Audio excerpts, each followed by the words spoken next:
memberi sinyal kepada sekolah di Bali agar secara rutin menggunakan bahasa Bali dalam berkomunikasi di sekolah. Upaya tersebut untuk menguatkan bahasa Bali di kalangan pelajar lebih komprehensif. Penguatan bahasa Bali di tingkat pelajar harus dimaksimalkan. Satu-satunya cara yakni meningkatkan serta memperjuangkan penambahan jam muatan lokal bahasa Bali di sekolah, mengingat bahasa Bali merupakan bahasa ibu dan harus tetap dilestarikan. Meski kebijakan penguatan bahasa Bali sudah disosialisasikan sejak setahun terakhir, namun belum dirasakan maksimal hingga saat ini.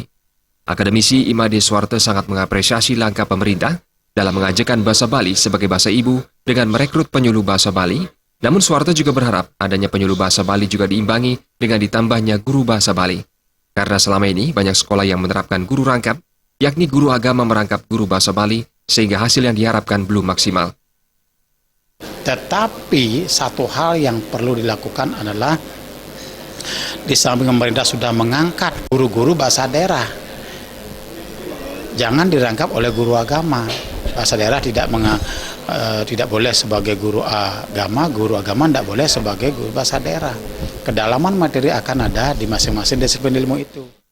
Ditambahkannya dengan ditambahkannya guru dan penyuluh bahasa Bali, diharapkan mampu menjaga dan melestarikan keberadaan bahasa Bali di Pulau Dewata. Jaya dan Sutardana, Bali TV.